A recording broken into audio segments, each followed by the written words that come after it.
Welcome to Tell Me Who You Really Are, the podcast that cuts through the noise to uncover what it truly means to be human. Here, we don't hold back.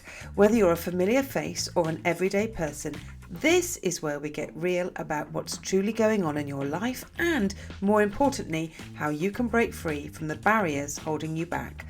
I'm Jo Emerson, one of the UK's top coaches, and in each episode you will get to listen as I coach my guests in real time, peeling back the layers of fear, frustration and self-doubt. These are raw, honest and sometimes painful conversations, but they're also hugely empowering. If you are ready to see what's possible when you stop hiding and start living, then you are in the right place. Today, we're listening to my conversation with Jo as she explores the impact 3 significant episodes of bullying have had on her and her confidence. If you've been mistreated by someone in the past and their words and actions still affect you, please listen to this episode as it is time for you to reclaim your power, like Jo, who decides to do so during our coaching hour. With themes of trauma, bullying, gaslighting and then acceptance, this is a coaching conversation that challenges the validity of the moral rules we expect other people to follow. So, Jo, welcome. Tell me what it is you would like to work on with me today. Thank you. Yes, I think for me, one of the things I want to, I guess, work on probably is a bit around my sort of self-esteem and confidence, really. Okay, talk to me a bit more about that. Yeah, so I think I'd say over the past few years, I've certainly noticed it sort of go in what I would say the wrong direction. I've always been very bubbly, very outgoing person. And I think I've had a few sort of setbacks over the years where I would usually be super resilient and keep on going. And I found it harder and harder to crawl out of places basically when I get to something which makes me feel sad or not very confident. And ultimately, it's got to a place now where I'm feeling, not confident a lot of the time, but also physically it's affecting me in the sense of it might even often end up with like a stress rash now because I then become so anxious about how I might be coming across.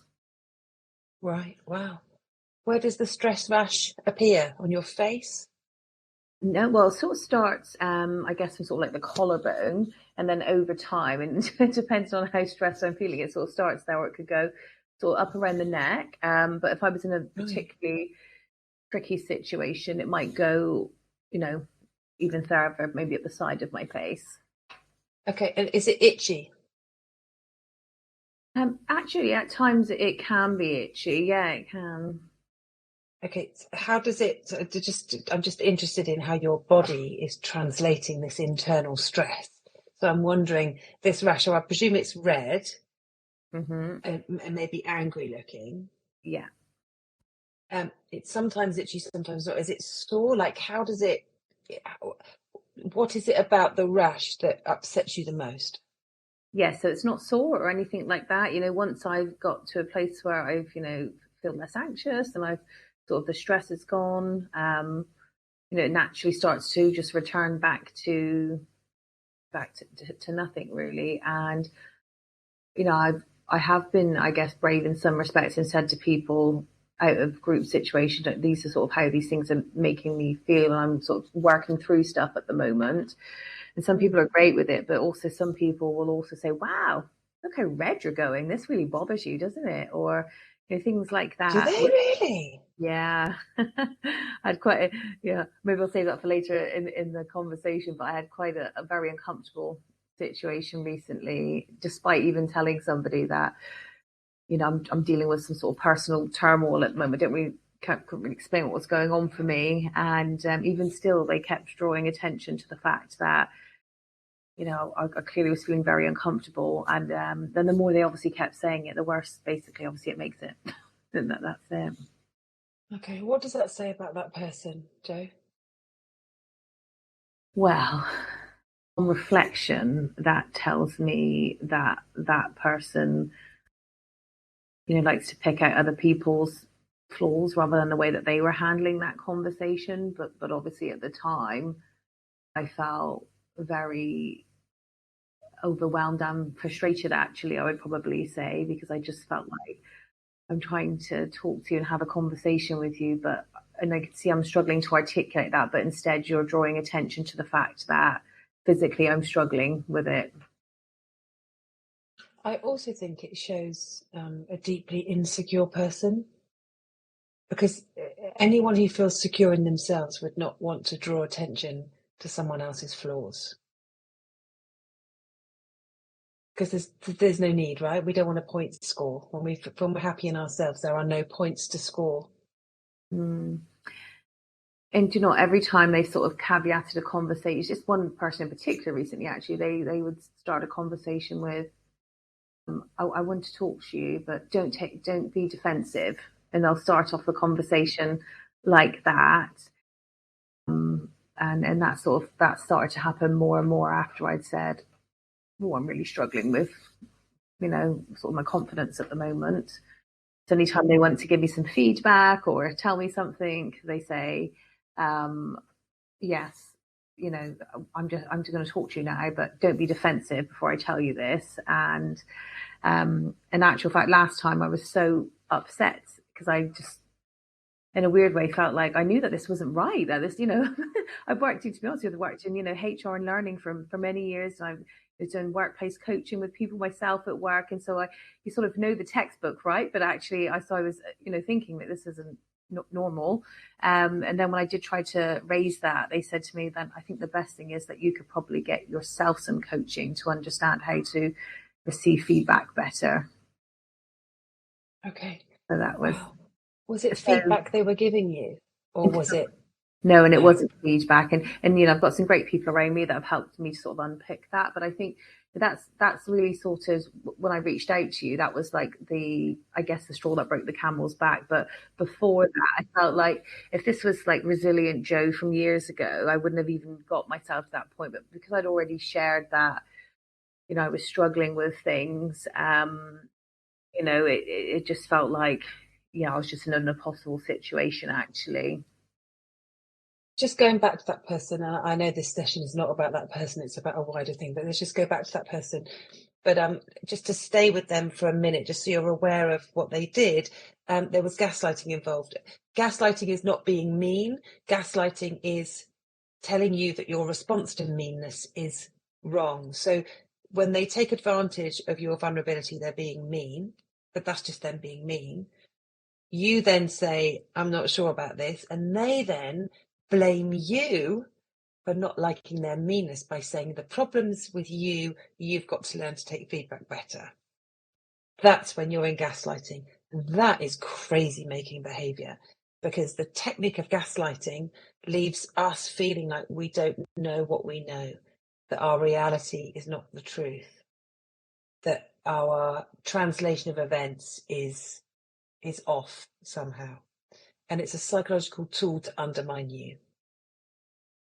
Yeah, and you know what, I was, like in the core of me, I felt like I knew that was what was happening, but because the longer the call went on, and this was actually, I've had a face-to-face and a virtual conversation about this specific thing, and it just really played on how I was feeling. And in actual fact, the truth is, after the first time, I felt like I need to take some time to reflect and process this so I can articulate it and come back and have a conversation.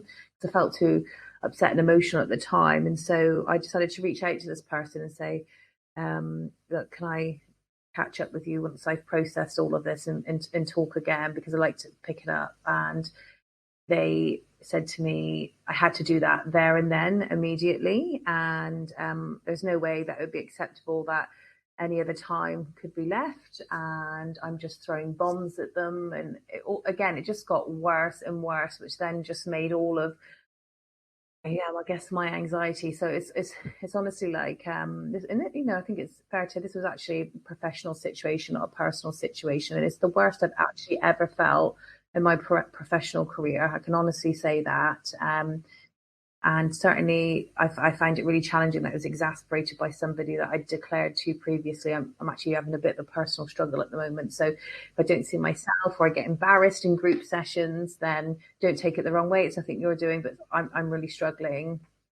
And so given that I'd already given somebody that caveat and those things continued, it really sort of, it just all came to a head really. And I just felt like I need to sort myself out because I can't let this happen again. No, well, you can't let someone else's terrible behaviour destroy your sense of self.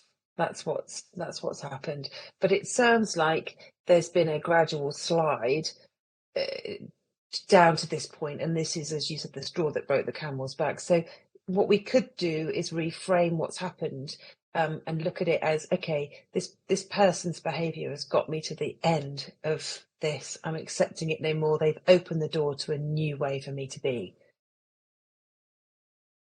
They've put me into rock bottom, and there is only one place to go from rock bottom. Well, there's two places to go from rock bottom. There is end or up. You used to be really bubbly and outgoing and confident, and that some things happened a few years ago that bubbliness started to be undermined. I'm wondering if you can talk to me a little bit about what's been going on. Yeah, so I think actually the truth is it goes back a little bit further and something, I suffered quite a terrible time in a much previous relationship where I was living with somebody that was domestically abusive emotionally, and it was a really a nice time to be in, obviously, and that person was dealt with in the right way. That person was imprisoned, and lots of things came alongside that. And What age were you? What age were you when you were going through this? that point, I would probably say that was between the ages of, good question, just reflect back, between probably the ages of 22 and 28, I would probably say, or 22 to maybe 30, certainly at the latest that So quite a happened. formative time, a formative adulthood. Yes, absolutely. And I think, again, when that person was eventually, charged with the things that they did, if it only happened today, the laws are even stronger now, and I would have had a much better resolution. So I think that happened. And the truth is, I always, I was sort of like that swan looking great on the surface, paddling underneath, and got on with it because I always think there's somebody that's having it much harder than I am. So I got on with that. And then I think what happened a few years ago, I've moved on with my life, and in just the most wonderful, loving relationship. And something triggered me to think back to that time. And, I guess very similar to like PTSD, where something, triggers it. It just brought everything to the surface. And I think what had happened is I'd buried it for a long time. But years of somebody telling you that, you're not a very good person. Like, one day you'll just be a lonely old lady in a rocking chair, and if anybody ever tells you you're good, it's because they're just lying to you. They're just telling you what you want to hear. That's just some of the polite things I can say on this, but I just think it sort of started to give me a wobble. And so deep inside, I started to feel like, well, yeah, okay, so maybe I'm not very good. And then things were happening in my previous employment where I think it was just like, I was finding it challenging to have a conversation with people, because I kept thinking, why would people tell me I've done a good job? I haven't done a very good job. And I think the truth got my knickers in a bit of a twist, and I just ended up on a real downward slope. And, I spend a lot of time putting a brave face on, but inside I, yeah, I was just broken, and I'd never really dealt with it. And have you dealt with it yet? I think, As in, has there been any trauma therapy? That's what I suppose what I'm really yeah. asking. So yeah, I have engaged in several bits of therapy, and I some things have worked, some things haven't. You know, things like that, things that are funded often haven't worked because you only get a course of 2 or 3, and that's the end of it. So you open that can of worms, and then you don't get to deal with it. So one of the things I actually decided to do was because I really thought hard about what would work for me. And so I went to see like a therapist, and I said to them, look, what I want to do is start from the top and tell somebody my story, but actually I don't want to tell that to a friend or a relative or a colleague, somebody that ultimately is going to tell me, what I need to. I want to be challenged a little bit, and I want to, have that conversation. And I sort of got to the end of that, it's about 4 or 5 sessions actually talking over that. And they said to me that actually, I just had every right to feel the way that I did and it was okay. And actually, and so I guess I was no further forward because I kind of knew that. It was nice to hear that from somebody else. Um, so yeah, I guess that was that really. Didn't really do a massive amount of cleansing, I would say, but one of the things I do is I do try to help other people with their mental health, and doing that really helps me helping others. Of course it does. You've done some work with a therapist who validated your feelings, which when you've been living with someone who's telling you the opposite of the truth, and you're starting to, again, some gaslighting, right? And you're starting to think, I thought I was an okay person, and this person's telling me that I'm terrible and going to be lonely and no one likes me and all the rest of it. To have a therapist validate that that's going to leave you feeling crappy and actually you are okay, that's really important. There is a deeper piece of work you can do in psychotherapy, and I can give you some recommendations of a couple of absolutely amazing therapists I know. One who is just particularly amazing.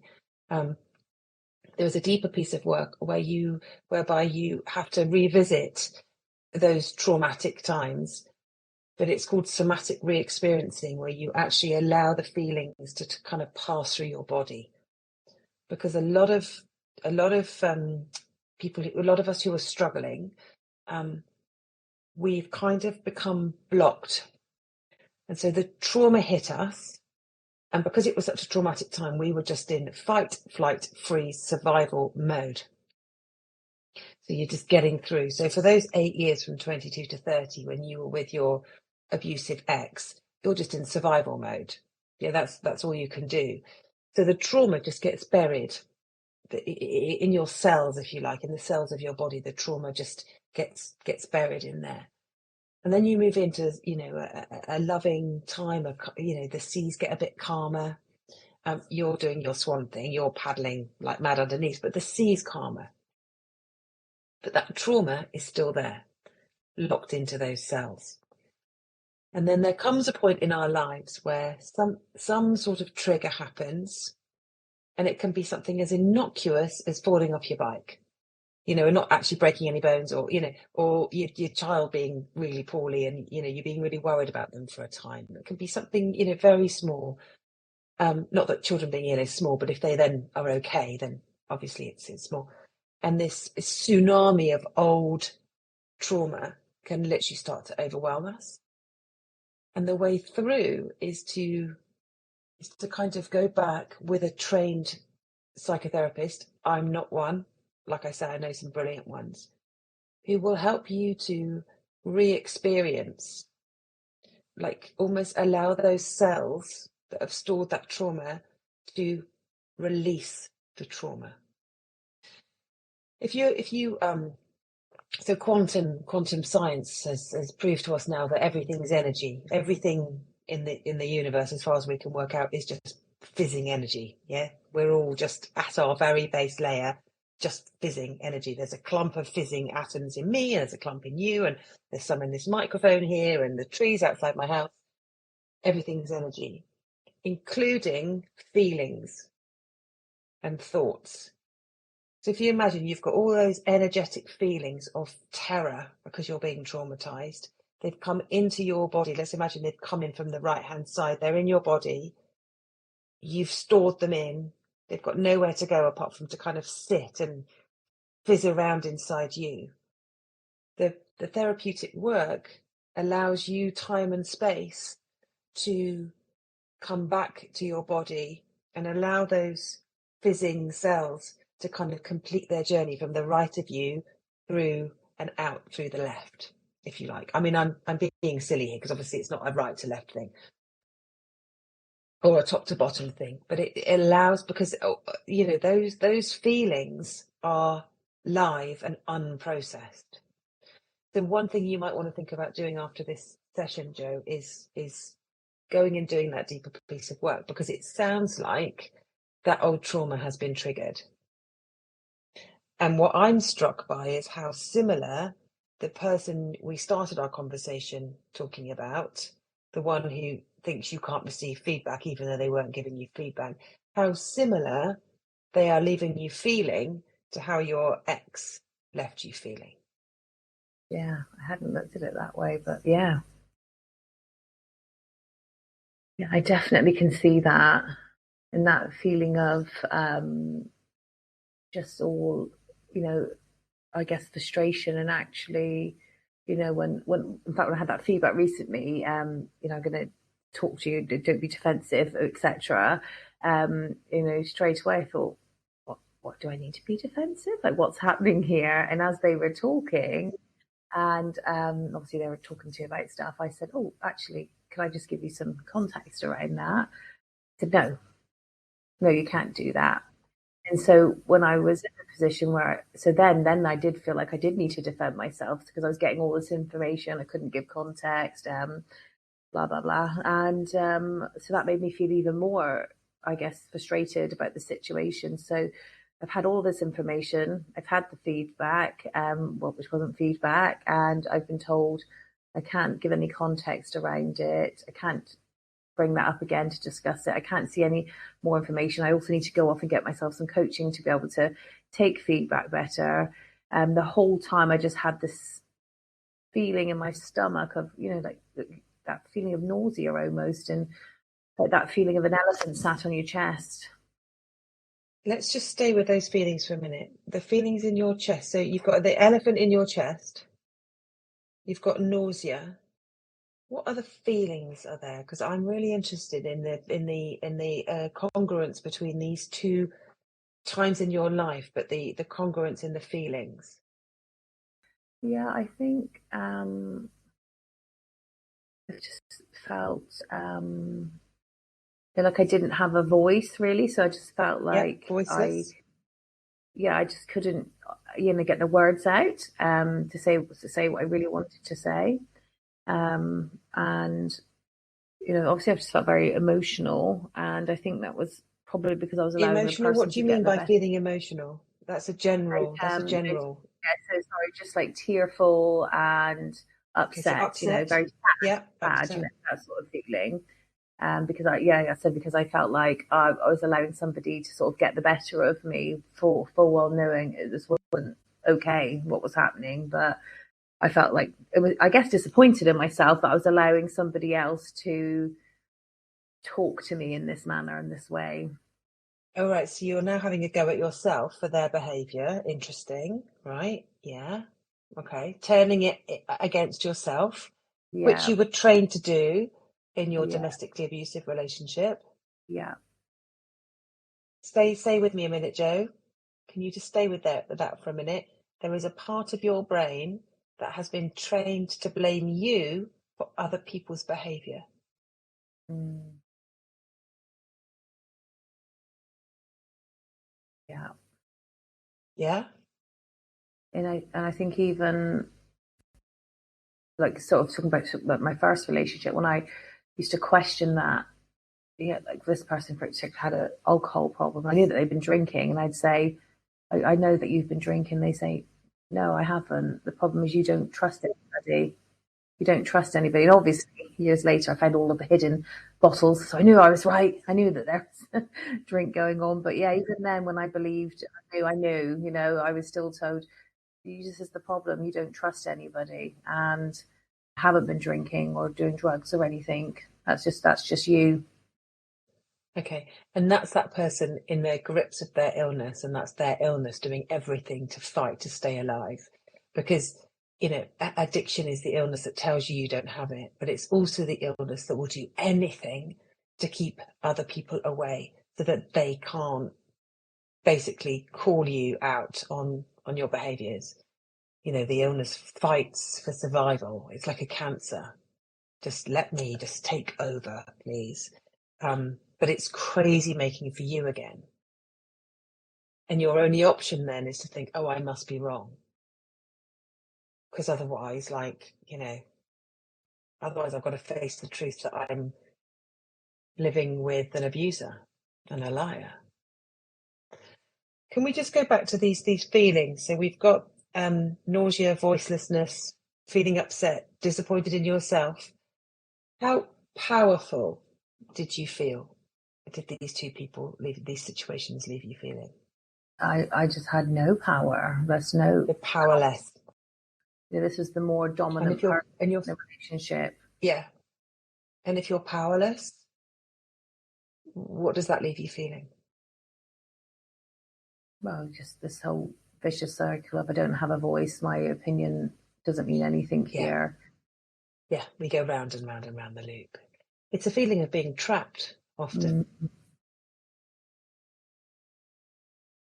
So it's kind of no wonder you've been triggered.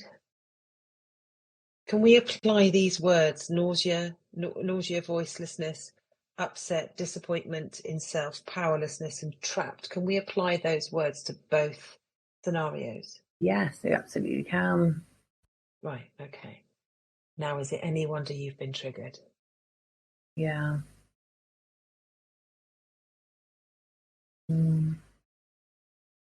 Any other relationships in your life? Childhood relationships, anything else left you feeling with these feelings? Not sort of from childhood. I mean, I had a good upbringing. Nothing from that. And in fact, I think when we were saying about what sort of triggered this not feeling very good about myself, I actually do think I can pinpoint it. And it was actually on the run up to my wedding, married to my lovely, wonderful husband now. And tell me his name. Josh. Brilliant. So you, Joe and Josh, lovely names. That works, doesn't it? Yeah, absolutely. Yeah, he's great. So run up to marrying Josh. Him, so one of his family members basically was quite rude to him and I as a result of kind of not getting their own way on the run up to our wedding. And they sent us, I never love weddings, right? Wedding drams, but they did send us a very, very vile text message. And ultimately the person didn't end up coming to the wedding. There was quite a big falling out. That's something my husband dealt with. I was completely out of that situation. But obviously the group text that the person sent, and then going on from there, having to then be confronted with that person at family events and trying to put your face on, all of that stuff. I just couldn't do it. And I think like that is what ultimately got to me. And, we're sort of 5 years, 5 years, I think, down the line now. And we've never had an apology from that person. Everybody in the family knows about it. But we're told that we just kind of have to accept that because, you know what she's like. She'll just lose it and no one's ever going to win in a fight against them. I don't even want to fight. I just wanted an apology for the way that that person spoke to us. So I think that was what triggered it. That's the beginning of the slide. Yeah. Another bully.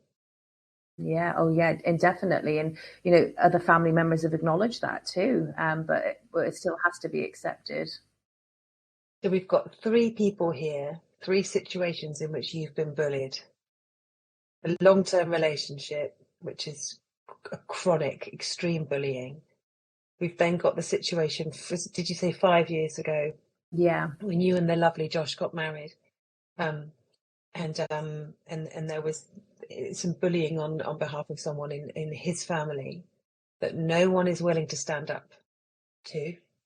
So you're left with that again, that powerlessness, that nausea, that sense of I've got no agency here. You start sliding, and then we have the recent situation with the person who can't give feedback telling you need to learn how to receive feedback, bullying situation. Yeah. Okay. What is it in you that these bullies lock into, do you think? I don't know the truth. I mean, I'm a very kind person. I would do anything for anybody. Like there's nothing that I just wouldn't do for somebody. And so I don't know naturally whether people like to take advantage of that. I don't know what it is really. It's really quite hard to believe. And in actual fact, from after the breakdown of my first relationship, one of the things that the biggest thing I heard from everybody was astounded from the fact that, I can't believe you're telling me this happened to you. You're the strongest person out of everybody. You're the one that keeps everybody else going. You're the one. So, I find Well, it that's quite why you hard. were able to stay so long. Sorry to interrupt you, but that's why you were able to stay so long, because you are a strong person. Yeah.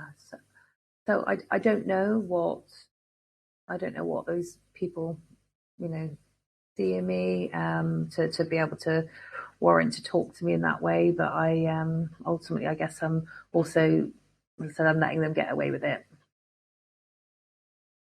Well, now that's an interesting part of this, is the business about letting them get away with it. Because I was struck when you were talking about how the rest of the family deal with this difficult person in Josh's family. And they've come to the conclusion, there seems to be a general consensus that there's no point in upsetting the apple cart because this person's never going to change. So they've just learned to live with how this person is. And that is one method of dealing with people like that. I wonder in you, Jo, if there is a part of your frame of life is that people should be nice. People should be kind. Would you say that that's like a rule you have for life? Yeah, I think so. I think I've always just, I guess, thought you should treat others how you wish to be treated yourself, really.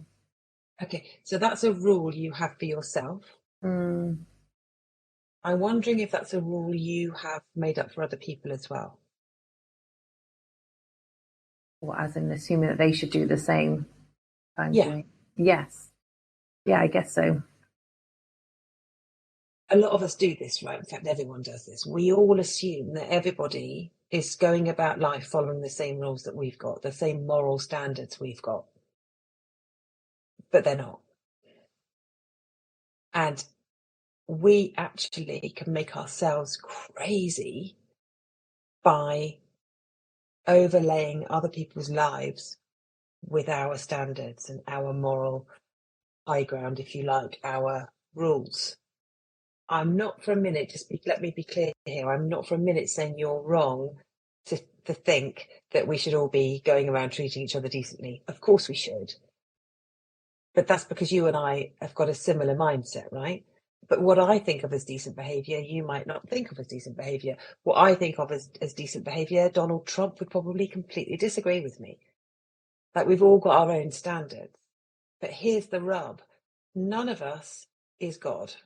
Not that I believe there is one, but just use the analogy with me, just to go with this. None of us gets to decide how other people behave.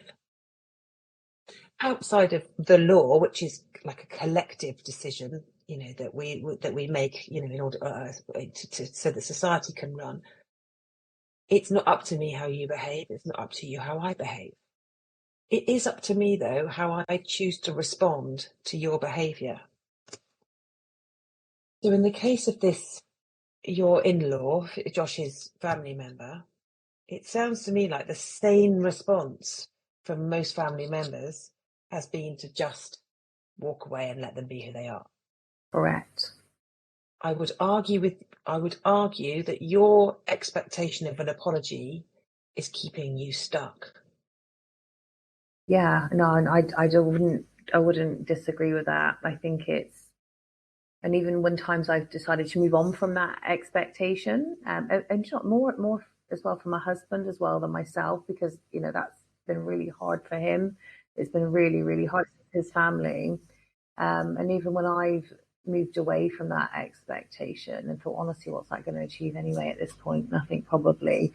I sort of end up sort of going full circle back to it. But I guess ultimately it's because there's never been a conversation after it's happened. It's just had to be accepted that that's how it is. But the thing is it's called a resentment. And we can all get stuck in resentments. And we go round this crazy 8 loop.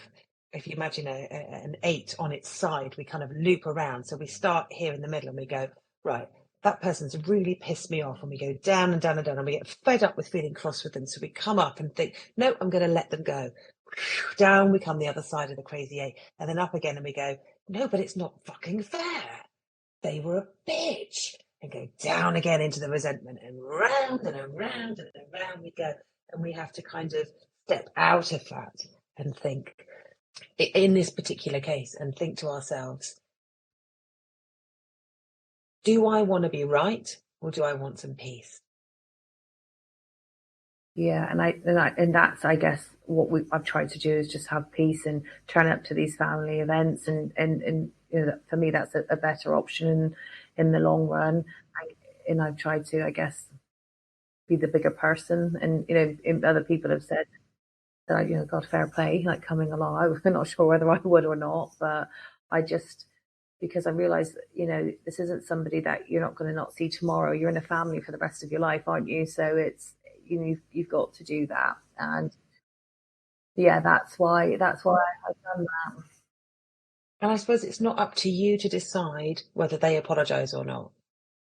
It's only up to you to decide if you accept their apology, if it ever comes. But you could decide to go and confront them. I mean, it sounds terrifying, but you could be the person to say, look, that was out of order and I'm still upset about it. Can we please talk? But I suspect with someone like that, they sound a little bit like they've been able to rule with fear for quite a long time. It doesn't sound to me like you're going to be able to get a sane conversation. I made a reel recently for Instagram about how to maintain your confidence in an argument. And there were like all these tips about, listen first, and go somewhere neutral and find some common ground and all the rest of it.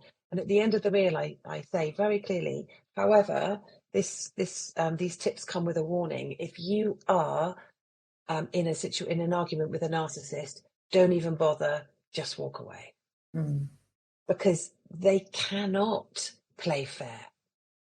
It's too scary for the narcissist to play fair.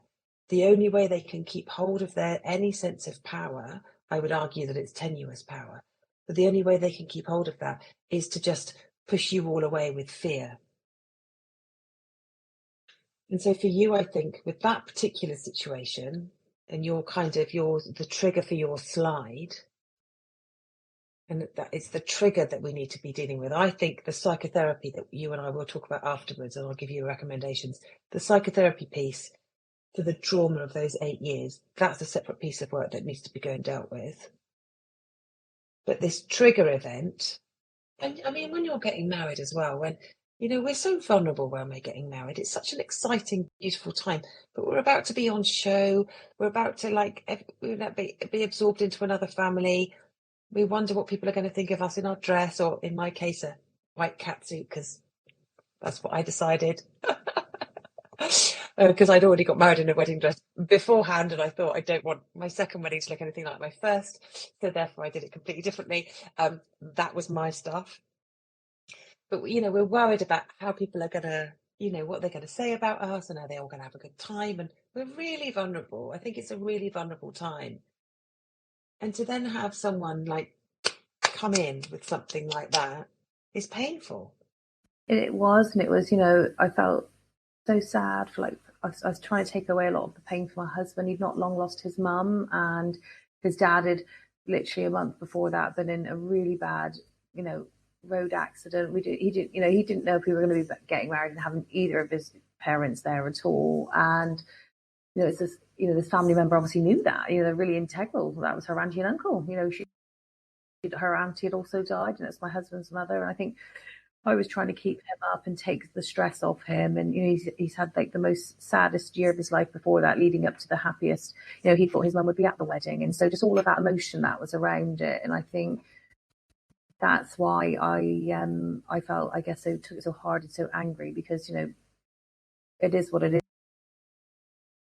Thinking, got this poor man, like he's lost his mum, his dad. We don't even know if he's going to make it. And he's now got this going on. Like I think it was just a tricky time, the whole lot, really.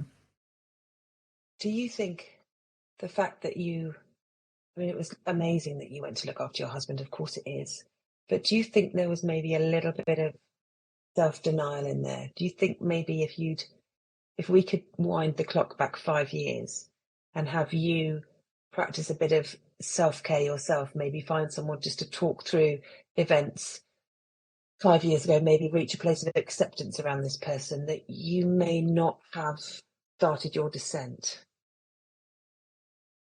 Um, I don't, I don't honestly know the answer to that. I think because there was just so much going on that time. Like you say, you go up to this wedding and then just this happened. I don't know how I could have dealt with it differently, if I'm honest. I really just genuinely just don't know, because I just felt like, just got to try our best to get through this and make sure we can have a wonderful time. And obviously we did. It was amazing, but we didn't let that cast, shadow on the day at all. In fact, I heard lots of people saying, "What a shame, she's missing out, isn't she? It's a lovely wedding," and all of those things.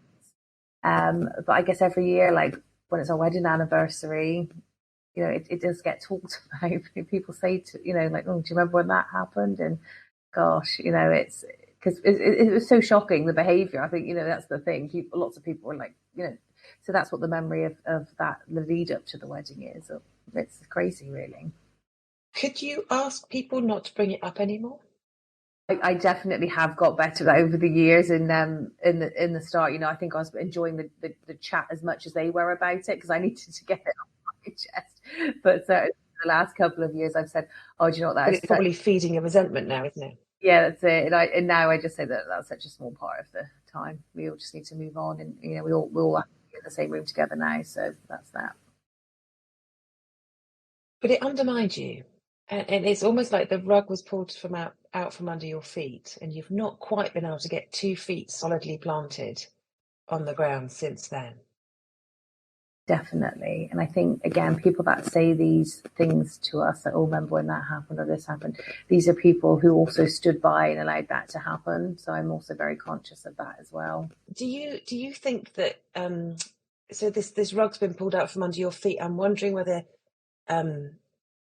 there's some acceptance work or some forgiveness work you need to do around the person who was so awful to you and those who stood by and didn't protect you.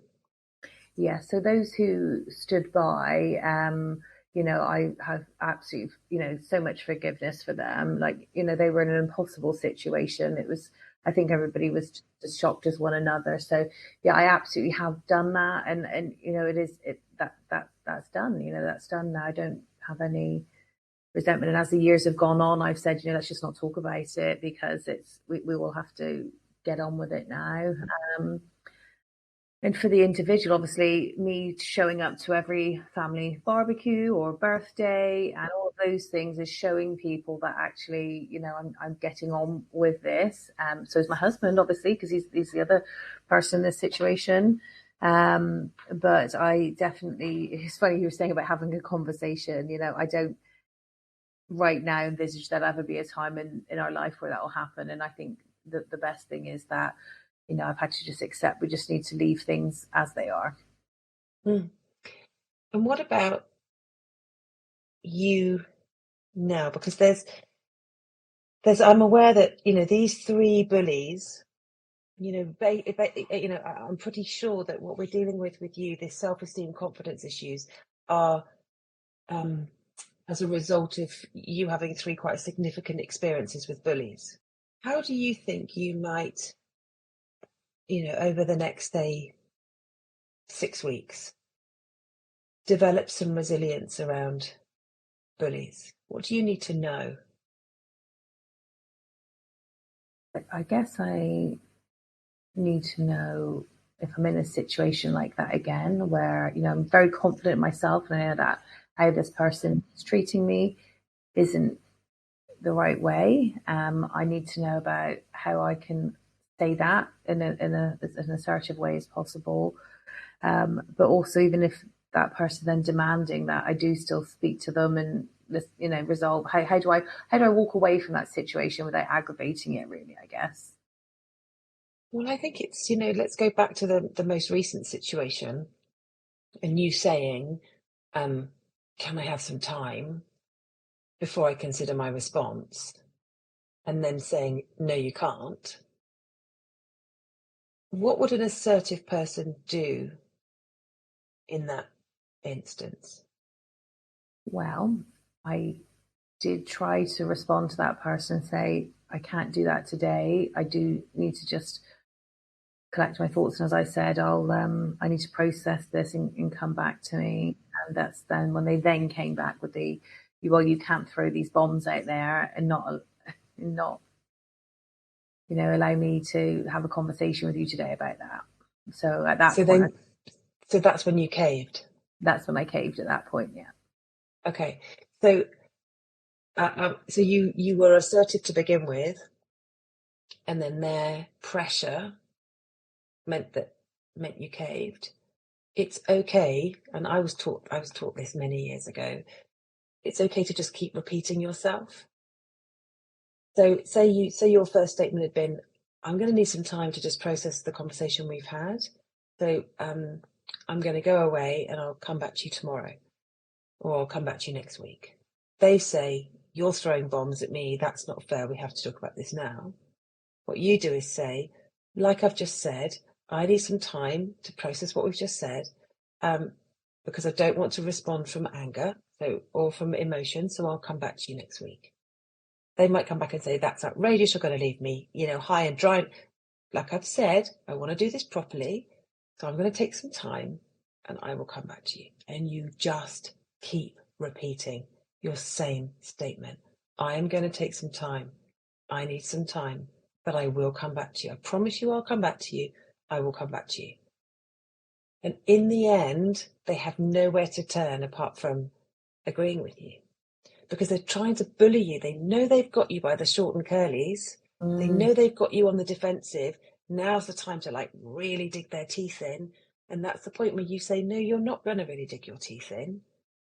But you just keep repeating in that very calm tone of voice, I'm going to go now and I will come back to you. I promise you it will, and give them a deadline. I'll be back to you by 5 o'clock on Friday. Or whenever. And it's literally just repetition. It's a great technique with children as well, by the way, especially teenagers, if they're nagging and pushing boundaries, keep saying, like I've said, you can't have any extra money this month because you haven't done the washing up. No, but but it's not fair. Like I said, you can't have any money this month because you've not done the washing up, and that's part of the deal. Yeah, and we just keep, and in the end they go, oh, and they do their Kevin impression and walk off. But but it's done. That's how to hold a boundary. It's a very simple technique, but it really works. Yeah, I'll definitely try that. Because that's when you allowed yourself to be bullied. Because there's a part of your brain that you will reconcile when you do the trauma work. If you're going to go off and do it, there's a part of your brain that doubts itself. And that's what I think the bullies can smell in you, is your self-doubt. Like you've got loads of self-esteem and confidence. You've got lots of it. You're not, necessarily one of my typical clients, right? You're not really crushed. Not that all my clients are. Actually, that's a silly thing for me to say. You're not how people would imagine a typical client of mine is, right? You're not totally crushed. You're able and out there like a lot of my clients. But your Achilles heel, I believe, and it is just an Achilles heel, it's a small part of you, is this undercurrent of self-doubt. Someone challenges you and you go into that space of, I must be wrong. Their reality must be right. I must be wrong. I'm making too much of this. I'm causing a fuss. I can't trust my own instincts. You had your first 8 years of your adult life, you were told not to trust your own instincts. So you're playing catch up there. Yeah? Yeah. So if someone comes at you with something awful, you've already got your fairness fantasy. This life should be fair, people should be kind frame going on.